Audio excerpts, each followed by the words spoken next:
한번 PPT를 넘겨보시면, 예, 제가 십자가를 찾아보니까 멋있죠? 하나쯤 갖기를 원하지 않습니까? 네, 뭐 저게 진짜 모습이 되나 알 수 없지만, 자기가 목걸이든 손가락에 끼운 것이든 팔찌든 다양한 모습으로 있습니다.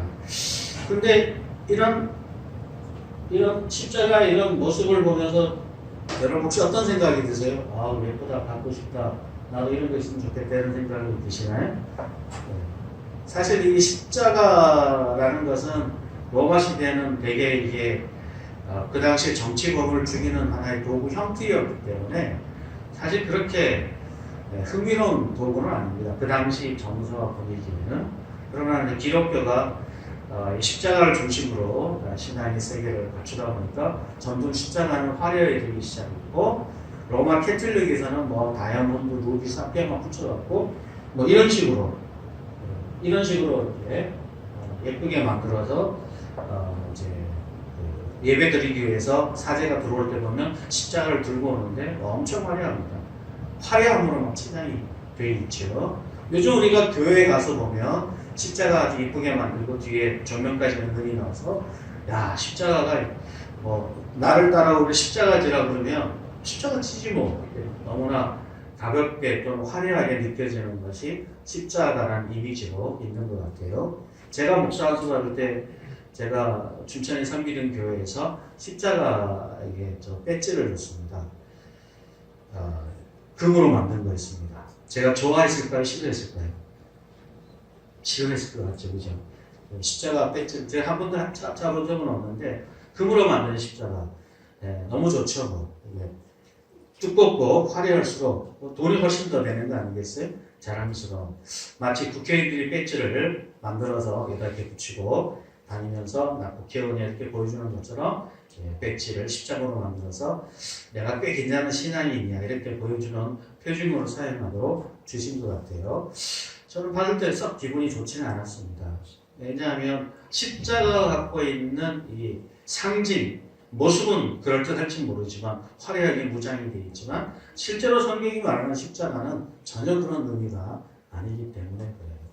마치 이스라엘 백성들이 성전을 하나님이 주신 본래의 뜻 외에 그저 자신을 보호하고 방어하고 자신의 국가를 유지하기 위한 종교적 수단으로 또는 통치의 수단으로 썼을 때 비참하게 그 끝이 무너졌던 것처럼 그렇게 느껴진다는 거죠.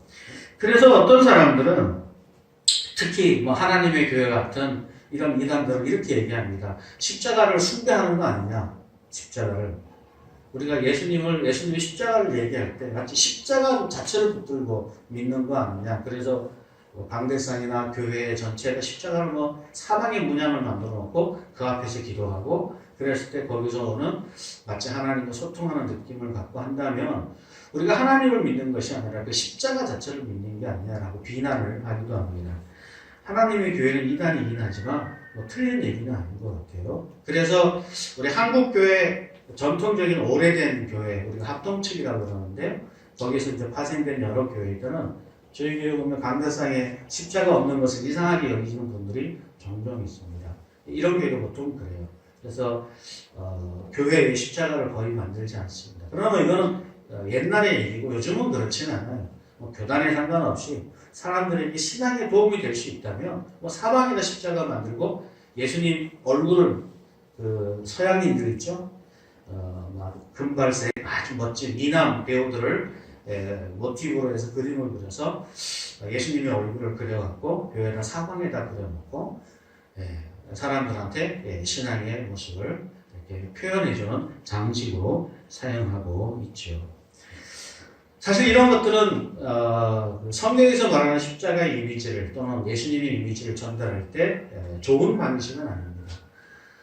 뭐 있는 걸 굳이 뜯어서 다 없애버려 이렇게 얘기할 수는 없겠지만 종교개혁 운동일 때는 사실은 우리가 오후에 이제 또 책을 읽게 될 텐데 그런 어떤 성상이라든지 그런 도구들을 다 불태우고 없애버렸습니다. 교회에서 다 없애버렸어요. 그럴 정도로 사실 이것은 매우 우리가 생각할 때 이런 모습의 십자가는 그렇게 성경에서 가르치는 바와 좀 많이 빗나가 있다고 얘기할 수 있습니다. 그런 면에서 우리가 십자가 목걸이, 십자가 반지 뭐 이런 것들은 글쎄 이게 썩 적절한 도구는 아니겠습니다. 뭐 있는 거 굳이 뭐 녹여서 없애버리자까지는 제가 주장할 수는 없지만 그것이 갖고 있는 이미지가 뭔지를 기억할 필요가 있죠. 더 나아가서는 사실 어떻게 보면 교회에서 십자가 메시지를 전하는 것이 사람들에게 환영받기는 매우 어렵습니다. 어떤 분은 제가 십자가를 난 끊임없이 설교하기 때문에 그것을 매우 듣기 싫어하셨습니다. 십자가 자체가 싫은 것이 아니라 십자가의 의미가 매우 싫어하셨죠. 듣기도 싫고 받아들이기는 더욱 싫어했습니다. 저는 그것이 매우 정상이라고 생각합니다. 십자가는 우리를 편하게 해주는 도구가 아니에요. 우리를 매우 불편하게 합니다. 우리를 불편하게 하는 도구가 십자가입니다. 사실 그렇기 때문에 만약 우리가 십자가가 편안하게 들렸고 십자가가 마치 이 세상을 살아가는 우리들에게 정상처럼 느꼈다면 여러분은 십자가의 메시지를 제대로 듣지 않은 거라고 말할 수 있습니다. 그래서 오늘 본문에도 보면 이 십자가의 메시지에 대한 이야기, 이 두 가지 반응을 통해서 우리의 신앙의 방향이 어디 있는지 점검해 봤으면 좋겠습니다. 오늘 1장 18절에 보게 되면 십자가의 도가 멸망하는 자들에게는 미련한 것이고 구원을 받는 우리에게는 하나님의 능력이다. 이렇게 소개를 하고 있습니다. 좀 더 나아가서 22절에 보면 유대인들은 표적을 구하고 헬라인들은 지혜를 찾지만 우리는 십자가에 못 박힌 그리스도를 전한다. 이렇게 얘기하면서 십자가에 대한 이미지가 그들에게 유대인들이나 헬라인 이방인들에게 썩 그렇게 받아들이기 쉽지 않은 주제였음을 소개를 하고 있습니다. 먼저 우리가 십자가의 도라고 했을 때 이 도라는 말을 먼저 좀 설명을 할 필요가 있는 것 같아요. 여기서 말하는 십자가 그 자체를 얘기하는 것이 아니라 십자가의 도, 이 도라는 단어는 영어로 메시지 또는 워드라는 단어로 번역을 하는데요. 다시 말하자면 이 십자가의 도는 십자가를 중심으로 하는 그리스도의 메시지라고 얘기할 수 있습니다. 다시 말하자면 십자가를 의미를 또는 그 메시지를 잘 정리해서 십자가를 중심으로 한 기독교 신앙을 전했을 때 많은 사람들이 어떻게 생각하느냐라고 이야기했을 때 18절에 있는 것처럼 미련한 것이다, 바보 같다, 어리석다 이렇게 번역할 수 있습니다. 왜서 그렇게 받아들일까 생각해 보면 원론적으로는 우리가 다음 성경 구절을 보시면 이해하실 텐데요. 고린도서 2장에 보면 이렇게 기록을 하고 있습니다. 같이 한번 읽어볼까요? 우리가 이것을 말하거니와 사람의 지혜가 가르친 말로 아니하고 오직 성령께서 가르치신 것으로 하니 영적인 일은 영적으로 분별하느니라. 육에 속한 사람은 하나님의 성령의 일들을 받지 아니하느니 이는 그것들이 그들에게 어리석게 보이며 또 그는 그것들을 알 수도 없나니 그러한 일은 영적으로 분별되기 때문이다. 여러분, 이 세상 사람들은 이 영적인 세계의 일들을 제대로 듣고 이해하는 데 어려움이 있습니다. 그렇기 때문에 그들 편에서 볼 때 하나님의 영적인 일들은 어리석게 보입니다. 어리석게. 그렇다면 다른 말로 표현하면 이 어리석다는 말은 우리 1장 18에서는 어리석다는 말과 같은 의미인데요. 다시 말하면 십자가의 도는 이 영적인 세계 밖에 있는 사람들 편에서 볼 때는 어리석으니 미련한 것이에요. 이해하기 어렵습니다. 받아들이기가 어려워요. 그러니까 교회 밖에 있는 사람, 하나님을 알지 못하는 사람들에게 십자가 메시지는 매우 좀 생뚱맞은 것이고 일반적이지 않고 평범하지가 않습니다. 그러니까 그것을 이렇게 이해하고 받아들인다는 것은 매우 어려운 일이다. 그래서 그들 편에서 이것을 그렇게 반응하는 것은 어찌 보면 당연한 일이라고 할 수 있습니다.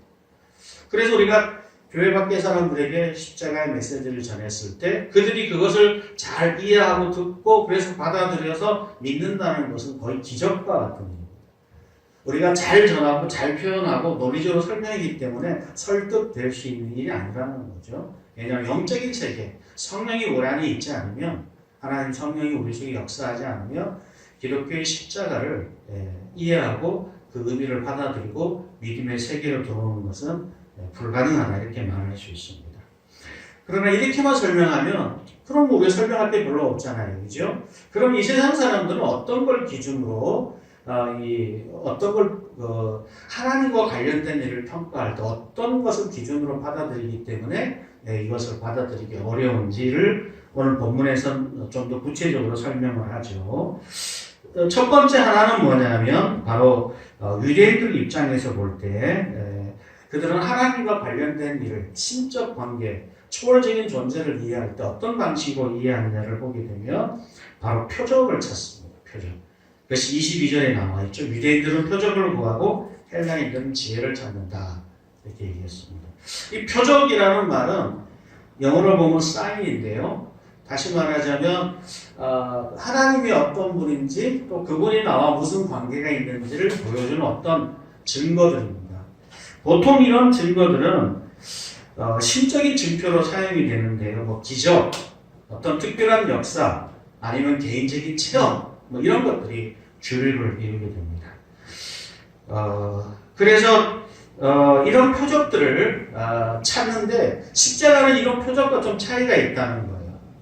여러분, 우리가 보통 예수님을 믿을 때 이런 표적을 가졌다고 간증하는 분들이 여러 있습니다. 제가 어제 여러 자료를 찾아보더니 어떤 분이 무속인이었는데 어느 날 산에서 기도하다가 일어났는데 갑자기 바위에서 갑자기 십자가가 쫙 뜨면서 밝은 빛이 확 비치더래요. 그러면서 뭔가 깨달음을 얻었다는 거예요. 그래서 깜짝 놀라서 이것이 무슨 현상인가 하고 고민을 하다가 집에 내려와서 TV를 켰는데 마침 또 그때 기독교 방송 CTS인지 CNT인지 그거를 봤는데 거기서 이제 복음을 소개하길래 전화를 해서 제가 예수님을 믿게 되었다는 거예요. 이런 표적들 있잖아요. 특별한 영적 체험들이 우리가 어떤 신앙을 갖는데 매우 유용한 도구가 되죠. 사실 그렇기 때문에 유대인들은 아무리 십자가 내용을 들어도 유대인과 같은 부류의 사람들, 특히 종교적인 사람이라고 얘기할 수 있죠. 이런 부류의 사람들은 내게 표적이 있느냐 없느냐는 매우 중요한 신앙이 입문하는 도구입니다. 여러분도 혹시 그런 걸 가끔 기대하실 때가 있으시죠? 기도하다가 갑자기 음성이 주야 이렇게 부르시면 하나님이 살아계시구나, 예수 믿어야지, 진짜 하나님이 나와 함께 하시고 이렇게 경험하게 되는 거죠. 있을 수 있습니다. 충분히 가능한 거죠. 그런데 이제 문제는 뭐냐면 이런 부류의 사람들은 십자가에 달리신 예수님보다는 이런 표적이 훨씬 더 우리들을 하나님을 깨닫고 하나님 앞에 나아가는 도구로 자주 사용하고 그것으로 충분하거나 또는 그것이 유일하다라고 생각을 한다는 거죠. 그런 사람들 입장에서 볼 때 십자가도가 23절에는 뭐라고 되어 있죠? 우리는 십자가 못 박힌 그리스도를 전하니 유대인들에게 뭐라 그러죠? 거리끼는 것이다. 거리낀다 이렇게 표현해요. 이런 어떤 하나님의 표적을 구하고 그 표적을 체험하기를 기뻐하고 그런 능력과 병고침 이런 것들을 중심으로 가지고 있는 사람들은 십자가는 거리낀다 그래서 거리낀다는 표현이 원어를 잘 찾아보면 비틀거리게 만드는 어떤 장벽, 함정이나 또는 잘못되게 만드는 어떤 것들을 얘기하는 겁니다. 다시 말하자면 이런 표적을 구하는 사람들에게서 십자가는 우리가 이쪽 방향으로 하나님을 체험하고 하나님을 경험하고 하나님의 세계로 들어가는 데 있어서 걸리적거리는 도구라는 거예요. 불편하게 만들어. 글로 못 나가게, 그쪽으로 나가지 못하게 만드는 함정처럼 느껴진다는 겁니다.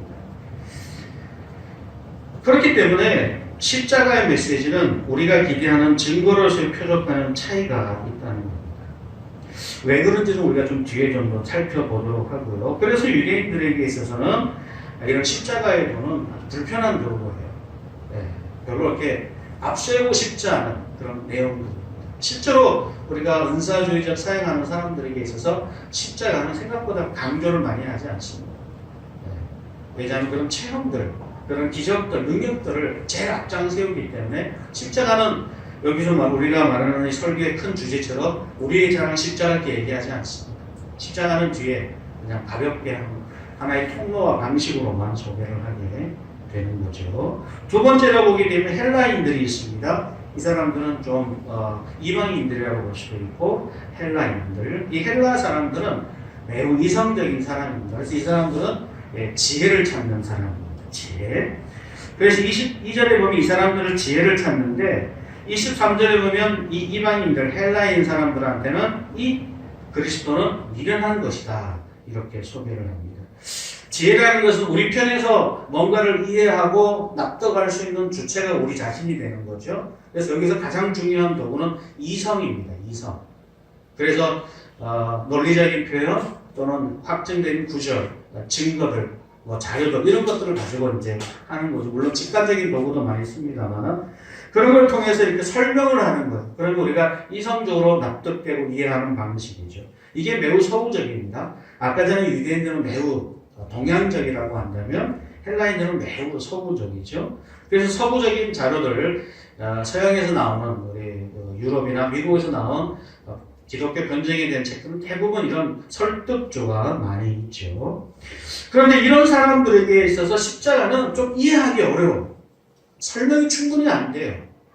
지금도 신학적으로 십자가가 왜 우리의 구원의 도구가 됐는지를 썼으니까 우리가 이해를 하고 납득하는 것이지 이게 왜 어떤 수단으로 됐는지를 정확히 설명한다는 것은 어렵습니다.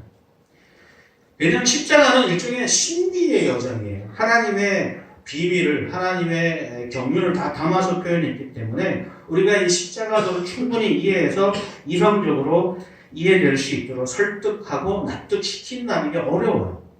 아무리 잘 설명해도 여전히 설명할 수 없는 부분들이 너무 많아요. 그래서 이 십자가는 헬라인들 같은 면에서 볼 때는 무슨 말도 안 되는 소리야 라고 느껴지게 된다는 거죠. 설명이 충분히 잘 안 된다는 겁니다. 그래서 지금도 우리가 그 기독교 변증에 대한 여러 가지 책, 우리가 전에 한번 책도, 기독교가 답이다 책도 읽었지만, 이건 아니고, 이건 아니고, 이건 아니고, 이건 아니다. 그러니까 기독교밖에 없다. 이렇게 설명은 하지만, 정확히 이게 뭐다 이렇게 설명해서 사람들을 납득시키는 것은 매우 어렵습니다. 자, 그런데 이제 문제는 뭐냐면, 여기서 말하는 유대인과 헬라인이 교회 밖의 사람이라면, 그럴 수 있지. 라고 이해가 되잖아요. 그죠? 문제는 뭐냐면, 교회 안에서도 마찬가지라는 거예요. 교회 안에서도 많은 사람이 기독교 신앙의 자리에 들어왔지만 여전히 그들에게 있어서 십자가는 우리의 자랑으로 제시되거나 이해되거나 받아들여지지 않아요. 기독교 신앙을 갖고 있음에도 불구하고 그들은 그리스도의 십자가는 일종의 하나의 우리 신앙의 한 부분에 지나지 않고 여전히 그들은 지혜를 찾고 여전히 그들은 표적을 구하는 경우가 많습니다. 우리는 어느 자리에 있나요? 여러분은 지혜도 부족하고 때로는 그죠? 표적도 없다면 나는 진짜 예수님 믿는 게 맞는 걸까라고 고민해야 할 정도로 요즘은 십자가가 예수님의 십자가 우리의 자랑 십자가가 아니라 이런 지혜로운 어떤 그 인성과 성경에 대한 지식, 논리적인 합당한 대답 이런 것들이 더 우세하거나 아니면 많은 영적 체험들이 우리에게 더 강조되고 있습니다. 사실 교회에서 이런 일들이 십자가를 많이 얘기하는데 십자가 의미는 제대로 전달이 되지 않는. 그래서 강대상에 막 불을 피워놓고 사람이도 그렇지만 이렇게 천을 이렇게 빨간색 천을 달아갖고 십자가 달아놓고 밑에 장식을 해가 딱 보면 벌써 이 경건한 분위기가 생겨요. 캐톨릭 같은 느낌이 들죠. 딱 들어와 십자가 보면 여기 이 십자가를 통해 기도하면 하나님이 내 기도를 들어주실 것 같고 그래서 십자가 이미지를 전달하는 것은 효과적으로 전달하기 위해서 많은 무대 장식하는 사람들이나 인간적인 도구로 많이 전달을 하고 있습니다. 거기에 대한 책도 나와 있고 십자가를 우리가 차에도 달아놓고 이런 거 합니다. 저도 그런 걸 좋아합니다. 그 하나의 장식으로 쓰는 거니까요. 그런데 십자가에 달리신 그리스도의 도, 그 메시지를 듣고 그것을 좋아하기란 매우 어렵습니다. 왜냐하면 많은 사람들에게 십자가는 쓰다가 이제 우리가 휴대폰을 가서 쓰고 새로운 거 나오면 홈번은 저쪽 구석에다 어느 구석에다 어디 있는지도 모르는 때로는 잊어버렸다. 때로는 내가 옛날 쓰던 거니까 장식품으로 주는 그런 쓰다 보니 휴대폰처럼 구석에 두고 있는 것 같습니다. 또 어떤 교회는 이런 십자가가 사람을 변화시킬 수 없고 사람에게 유용한 메시지가 아니라고 생각을 하고 자주 이 십자가를 설교하는 것을 싫어하거나 또 듣는 사람이 불편해할 수 있습니다. 그래서 이 십자가보다 부활을 더 강조하고 부활의 승리의 소망을 말하는 것이 옳다라고 말을 하죠. 춘천에 있는 한마음교회가 이제 그런 교회에 해당이 됩니다. 근데 왜 그런 일이 벌어질까 생각해보면 십자가는 승리, 강함, 영광 이런 메시지의 내용을 담고 있지 않습니다. 이것은 약함을 보여주는 도구예요. 십자가는 약함, 연약함, 한계, 어려움, 위기, 고통. 그러니까 사람들에게 매력적으로 보여줄 수 있는 것이 전혀 없습니다. 사실 십자가를 통해서 구원받은 이 놀라운 신비의 세계에 들어오지 않고서는, 그것을 깨닫고 이해하지 않고서는 십자가는 매우 불편한 도구입니다. 우리가 십자가 앞에 설면 우리가 승리했다, 성공했다, 영광스럽다는 이미지를 받지 못합니다. 십자가 앞에 서면 우리의 죄가 생각이 되고 우리의 한계가 경험되고 우리의 어리석음이 지적이 되고 하나님의 저주와 심판과 그분의 메시지가 떠올려지기 때문에 그래요. 그래서 이것은 매우 불편한 도구일 수밖에 없습니다. 사실 그렇기 때문에 우리는 사실 이 십자가 앞에 섰던 우리의 모습보다는 그렇지 않은 우리의 모습, 우리는 우리 자신을 좀 더 드러내주고 부각시켜주고 가치 있다고 말해주는 메시지를 좋아하는 것이 인간적으로 너무나 당연한 일이죠. 그러나 우리가 곰곰이 좀 생각할 볼 점이 있는데 한번 PPT 한번 넘겨볼까요? 우리 한번 요한일서 2장 15절 한번 읽어보겠습니다. 이 세상이나 세상에 있는 것들을 사랑하지 말라. 누구든지 세상을 사랑하면 아버지의 사랑이 그 안에 있지 아니하니 이는 세상에 있는 모든 것이 육신의 정욕과 안목의 정욕과 이생의 자랑이니 다 아버지께로부터 온 것이 아니요 세상으로부터 온 것이다. 우리가 세상을 살아가면서 세상에서는 금방 얘기했던 육신의 정욕, 안목의 정욕, 이생의 자랑을 좋아하고 긍정하고 옳다라고 말하는 세상 속에 살아갑니다. 이것은 다 세상을 살아가는 방식이죠. 그래서 우리는 이 세상 속에서 끊임없이 우리가 우리의 욕망을 부추기고 또 우리의 눈에 보고 경험하는 것들을 의존하고 그리고 우리가 이 세상을 자랑하면서 즐거워하면서 드러내면서 내가 가치 있는 존재고 내가 의미 있다는 것을 보여주는 자기 긍정, 자기 자랑, 자기 사랑 그런 걸 통해서 자기를 높이 올리고 자기를 포장하고 자존심을 세우는 것이 이 세상을 살아가는 좋은 방식으로 소개를 합니다. 그것이 세상이 움직여가는 방식이고 우리가 세상을 살아가면서 끊임없이 그런 것들 통해서 우리의 위치를 경험하고 확인하고 또 긍정하는 방식으로 사용을 하게 되죠. 그런데 성경은 조금 다릅니다. 오히려 그것에 대해서 이렇게 지적을 하죠. 다시 하나 넘겨볼까요? 밑에 앞에 다시 디모데후서 3장 2절에 보게 되면 말세에 이런 일이 벌어진다 그러면서 사람들이 자기를 사랑하며 돈을 사랑하며 자랑하며 교만하며 비방하며 부모를 거역하며 감사하지 아니하며 거룩하지 아니하며 아니하다는 말을 빼보면 자기 사랑, 돈 사랑, 자랑, 교만, 비방 이런 것들로 구성이 되어 있습니다.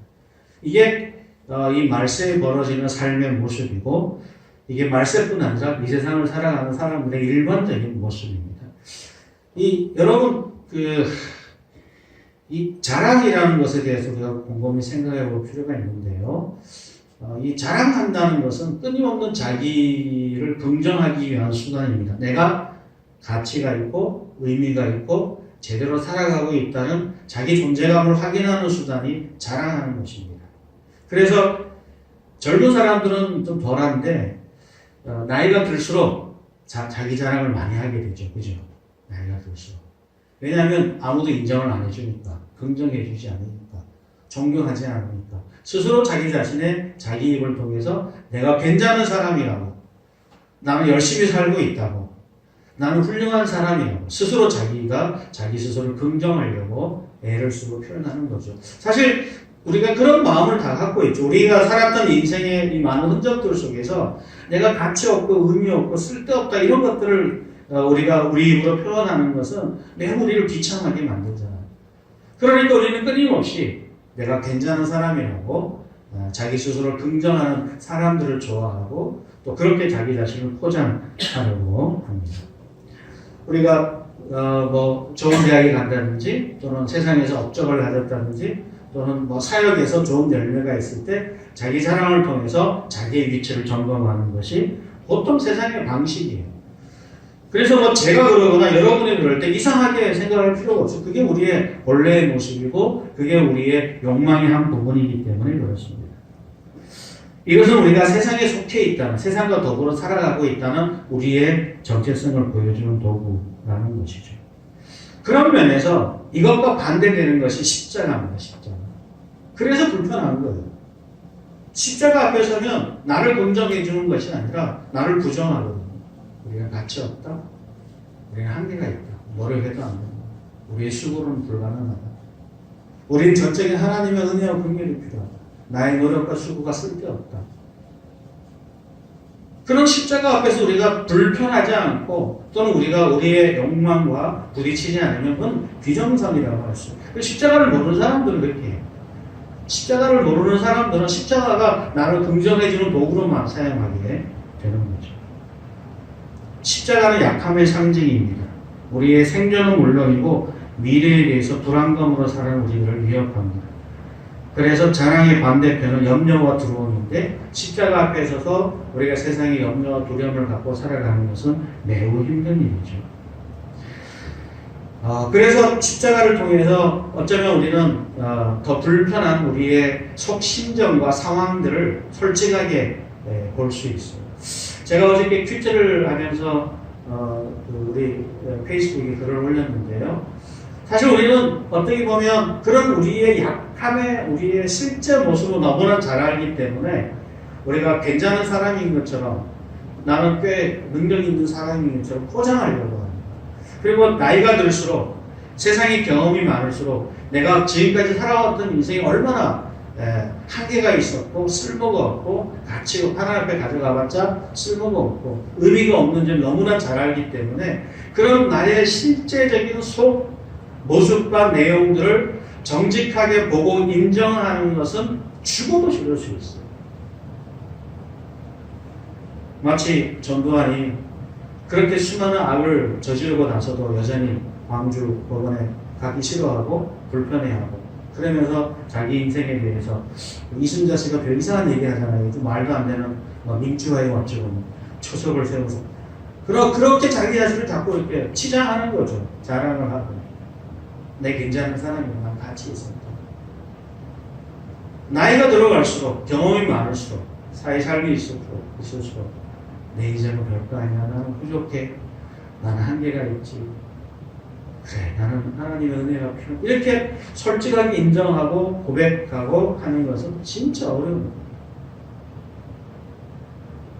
우리는 우리 자신이 그렇게 못하는데 다른 사람들한테 그걸 인정하라고 요구하는 것은 매우 어리석은 일일지도 모르겠습니다. 그래서 불편하죠.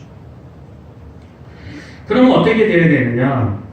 이런 약함이 우리에게 이렇게 우리 스스로를 이렇게 억압하고 불편해하는 도구라는 이 현실을 우리가 정확히 이해한다면 거꾸로 반대로 기독교는 이 약함을 그렇게 우리가 평가할 수 있느냐? 하나님은 우리의 약함을 어떻게 보시느냐를 보면 우리의 대답이 나올 수 있겠죠. 거꾸로 하나님의 대답을 보겠습니다. 하나님의 대답은 18절에 있습니다. 하나 더 넘기시면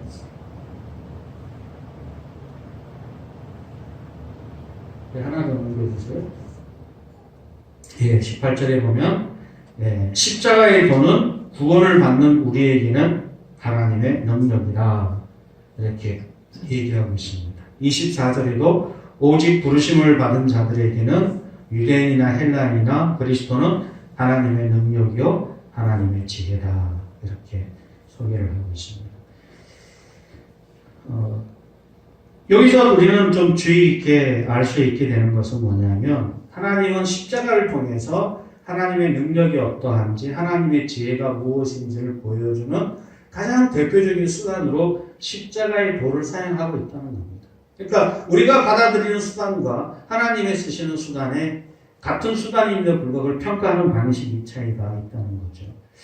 그래서 사도 바울은 26절 이하에서 십자가가 그렇게 약함을 통해서 하나님께서 자신의 능력과 지혜를 드러냈다면 우리가 가지고 있는 약함에 대해서 새로운 시각으로 볼 수 있어야 함을 말해주고 있습니다.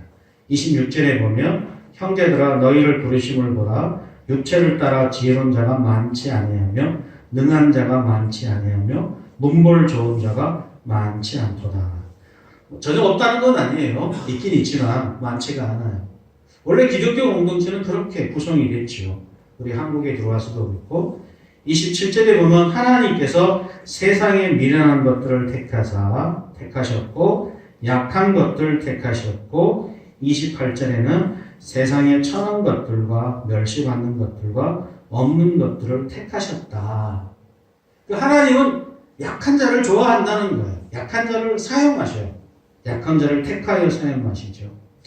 아브라함은 그 당시의 그 시대의 제국과 나라의 입장에서 볼 때 아브라함은 약한 자입니다. 우리는 되게 높게 보지만 신앙으로는 높을지 모르지만 세상의 기준으로 볼 때는 뭐 나그네고 나이 많은 노인에 지나지 않아요.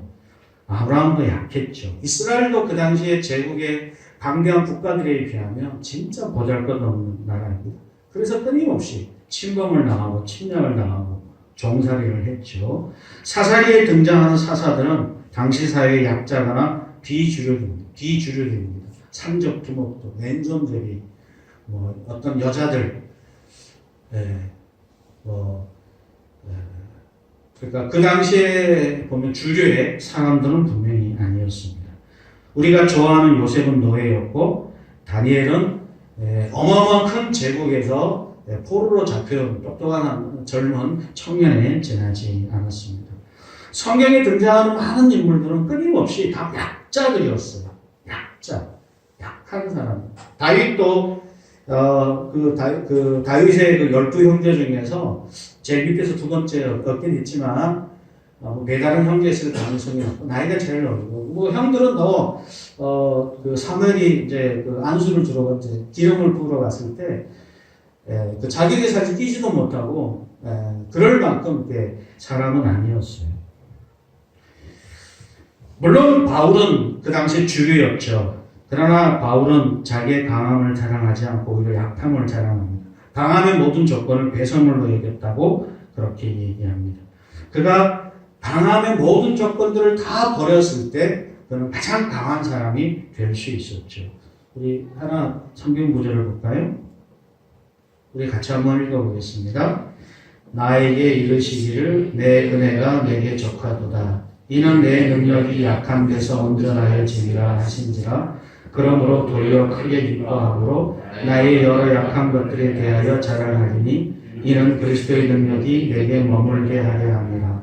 그러므로 내가 그리스도를 위하여 약한 것들과 능력과 궁핍과 박해와 공고를 기뻐하느니 이는 내가 약한 그때에 강함이라. 여러분 이런 신앙을 가지고 있는 사람만이 십자가를 자랑할 수 있는 거예요. 우리의 강함이 어디서 오느냐? 나의 강함에서 강함이 오는 것이 아니라 나의 약함을 덮고 있는 하나님의 능력이 나를 온전히 통치하고 다스리고 있을 때 우리의 강함이 온다라고 믿는 그 하나님의 능력이 온전히 내 안에 머무름으로 말미암아오는 그 강함이 우리의 진정한 강함이라고 확신하는 사람들이에요.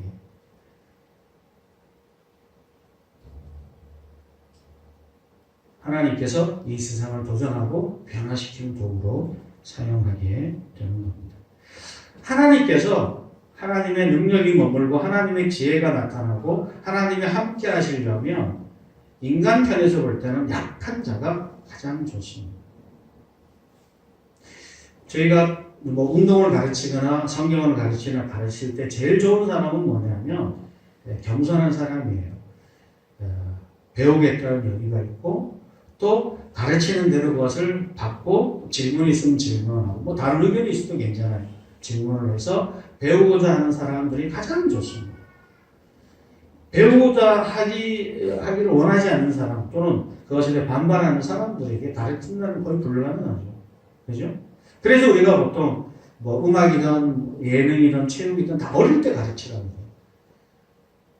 어제 우리 큐티 내용이 있는 것처럼 그래서 예수님이 어린아이들이 가까이 오려고 할 때 예수님이 금하지 말라고 그러고 그들이 갖고 있는 자세, 태도에 대해서 칭찬합니다.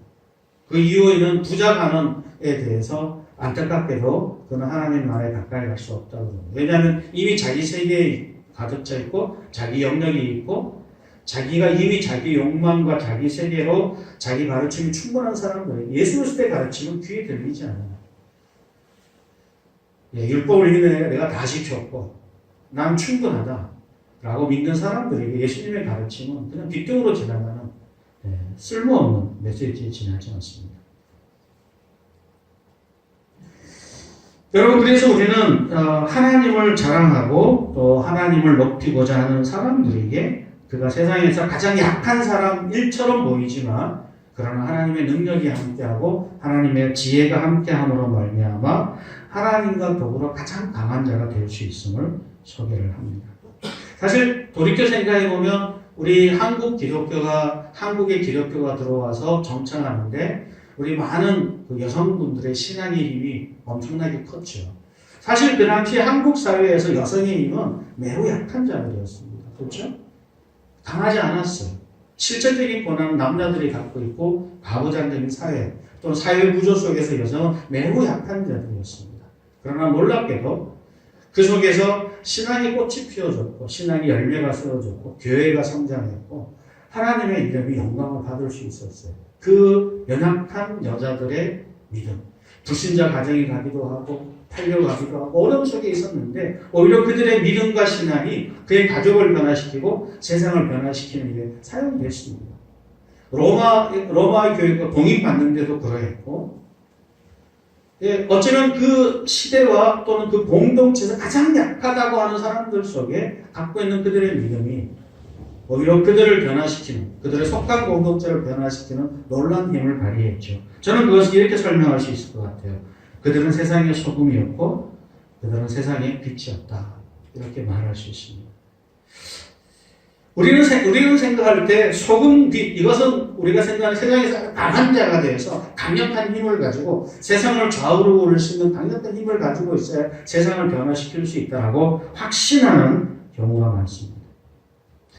그런데 성경은 거꾸로 또는 교회의 역사는 거꾸로 그런 강한 자들이 아무리 세워져도 세상은 변화되지 않습니다. 신기하네요. 우리나라에 신자인 대통령이 몇 번이나 세워져서 지금 어떤 당에 하는 사람은 이제 장로를 전도사까지 인정을 세워졌는데 그런 고위직을 신자가 세워진다고 해서 세상이 변화되지 않습니다. 그렇게 만만하지가 않아요. 오히려 하나님은 약자인 사람을 부르셔서 그를 통해서 하나님의 엄청난 능력이 그를 통해서 일하시게 하시는 겁니다. 오늘날 교회는 이미 부유해졌고 넉넉해졌습니다. 수많은 고관들이 많고 부자들이 많고 가진 사람들이 많습니다. 숫자가 엄청나요. 그러나 요즘 교회는 맛을 잃어버린 소금처럼 우리 세상에서 버려져서 밟히고 있는 것이 우리 현실입니다. 그리고 우리가 강함을 추구하면 우리가 갖고 있는 강함을 만들어내고 우리가 더 부자가 되고 더 많은 고학력을 가지고 세상의 권력과 지위를 가지면 세상에 더욱더 빛과 소금의 역할을 할 수 있을 거라는 환상은 성경과 반대의 자리를 가지고 있습니다. 하나 PPT 넘겨볼까요? 같이 한번 읽어보겠습니다. 우리가 이 고백을 질그릇에 가졌으니 이는 시의 큰 능력은 하나님께 있고 우리에게 있지 아니함을 알게 하려 함이라. 우리가 사방으로 우겨쌈을 당하여도 쌓이지 아니하며 바깥에 할 일을 당하여도 낙심하지 아니하며 박해를 받아도 버림받지 아니하며 거꾸림을 당하여도 망하지 아니하고 우리가 항상 예수의 죽음을 몸에 짊어지는 예수의 생명 또한 우리 몸에 나타나게 하려 합니다.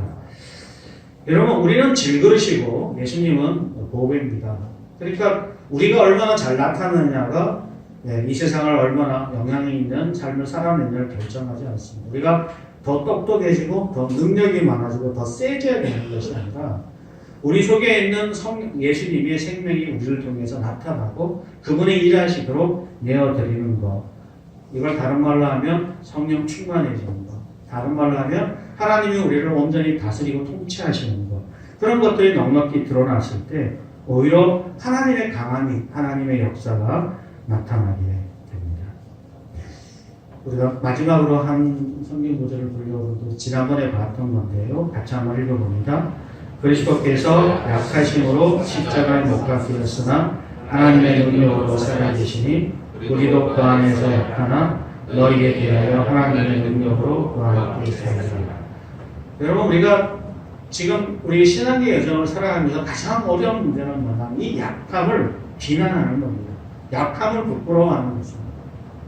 여러분 스스로가 약하다는 것이 하나님의 특별한 어떤 축복과 은혜를 받지 못하는 증거라고 받아들이는 거예요. 우리 가정은 왜 이렇게 약하지? 나는 공부를 왜 이거밖에 못했지? 나는 가진 것이 왜 이렇게 없지? 나는 왜 이렇게 좋은 대학에 다니지 못했을까? 왜 나는 좋은 직장에 다니지 않지? 왜 우리는 이렇게 가난하지? 그러니까 내가 이렇게 약하니까 하나님의 영광이 나타날 수 없고 하나님의 쓰임을 받을 수 없고 하나님의 위대한 일에 참여할 수 없다고 스스로 그렇게 못을 받고 그렇게 생각하는 거예요. 우리는 내가 지금 약함에 대한 모든 조건과 상황들을 매우 불행한 조건으로 여기고 하나님의 역사가 나타날 수 없는 조건으로 여기고 하나님의 일하심이 없는 것이 당연한 조건으로 생각한다는 거죠. 그런 사람들에게 십자가는 부끄러운 겁니다. 창피한 겁니다. 그런 생각을 가지고 있는 사람들에게 십자가는 아무런 영향력을 주지 않아요. 우리를 변화시키지 못해요. 우리가 원하는 건 이 세상에서 강한 사람이, 뛰어난 사람이, 우리 자녀가 좋은 대학 들어가고 우리가 좋은 직장 가고 세상에서 떵떵거리고 살 수 있는 그 조건을 책임져줄 그런 메시지를 원하고 십자가를 보면 어울리지가 않아요. 그죠? 어울리지가 않잖아요. 약함이 부끄럽고 창피했는데 그리스도의 십자가가 약함의 상징인데 그것이 어떻게 매치가 되겠어요? 안 돼요. 그래서 싫죠. 듣기도 싫고 생각도 싫어요. 십자가는 자랑스러운 도구가 아닙니다. 일주일에 그리스도의 순환과 고난을 상징하는 하나의 수단이 지나지 않아요. 십자가 배지를 달고 있지만 이 십자가는 내 수치의 상징이 아니에요. 그죠? 저는 얼마나 많은 사람들이 신자답게 살지 못하는가를 보게 되면 우리가 갖고 있는 약함에 대해서 우리가 어떻게 느끼고 있냐는 것만 의외로 어쩌면 그것에 대한 더 절감하는 것은 아마 저희 목회자들일 수도 있습니다. 우리는 약함에 대해서 작은 교회, 가난한 교회, 어려운 교회에 부끄러움을 갖고 있어요. 강한 자들 앞에 강한 교회, 큰 교회, 많이 모이는 교회, 부유한 교회, 외국에서 공부하고 온 사람, 똑똑한 사람들 앞에서 우리 주눅 들어가고 있습니다. 저희 노회나 신찰에 가는 건 뭐 느껴져요. 물론 거기에는 저도 물론 포함이 될 겁니다. 그런데 이것을 너무나 우리가 당연히 여기기 때문에 우리 속에 십자가를 통한 놀라운 역사와 변화가 잘 일어나지 않게 되는 거죠.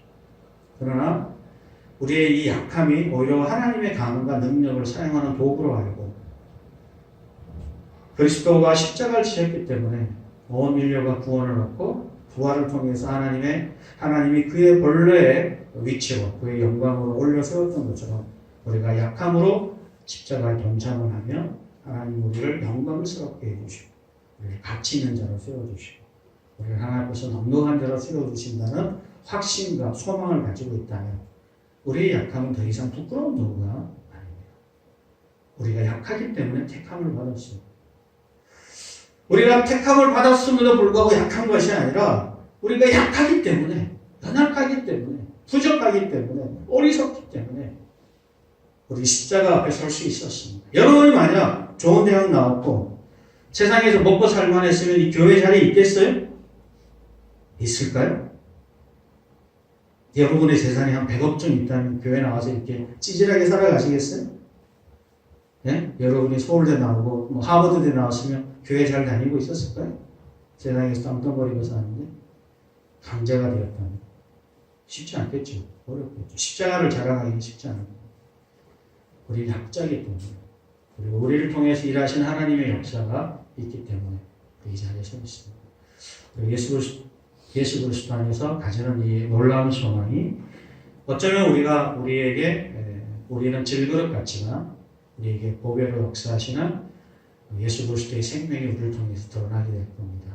우리의 눈물과 아픔과 또 그 속에서 치열한 일상과 삶 속에서 여러분이 십자가를 의지해서 한 걸음 한 걸음 나아갈 때 많은 사람들은 우리와 비슷한 상황과 조건과 상황에 살고 있는 많은 사람들을 위로하고 격려하고 도전하고 그들에게 새로운 인생과 새로운 가치가 있다는 걸 보여줄 수 있죠.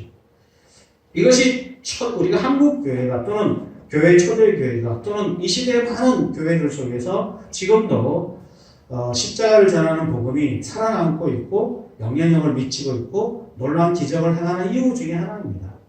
약자를 택하셔서 강자를 부끄럽게 하시는. 그래서 예수 안에 하나님 우리를 의로움이 되게 하시고 지혜롭게 하시고 또 구원함을 허락해 주시는 이유입니다. 그래서 우리가 모든 것을 마쳤을 때 또는 하나님이 우리에게 선한 열매를 더해주셨을 때 우리의 강함을 자랑하는 것이 아니라 우리와 함께 하셨던 하나님의 능력과 지혜를 자랑할 수 있게 되는 거죠. 여러분 인생이 다 맞춰졌을 때 하나님이 부르셔서 그 부르심이 앞에 섰을 때 우리 이렇게 대답을 하는 것이 마땅한 일일 겁니다. 하나님 제가 도대체 무엇을 한 게 있습니까?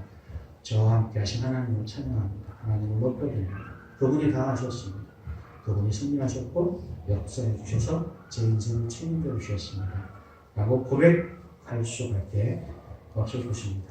아무쪼록 이번 주 한 주를 지내시면서 혹시 여러분이 인생의 여러 가지 많은 어려움 속에 자신의 약함 때문에 상황 때문에 어려워하셨다면 다시 한번 돌이키셔서 십자가는 우리의 약함 속에서 희망을 품고게 하고 소망을 가지게 하고 하나님의 위대한 능력을 체험하게 한 수단이라는 것을 기억하시고 다음 대에 나가시기를 주의 이름으로 축원합니다. 기도하겠습니다. 지금도 살아계신 하나님 아버지, 비록 이 세상에서 십자가는 그렇게 환영받는 메시지도 또는 의미도 아니지만 그러나 우리로 하여금 하나님의 나라와 그분의 영광 속에 들어가는 유일한 도구인 줄 압니다. 우리가 이 십자가를 온전히 의지하여 믿음으로 나아갈 수 있도록 도와주시옵소서. 예수 그리스도의 이름으로 기도합니다. 아멘.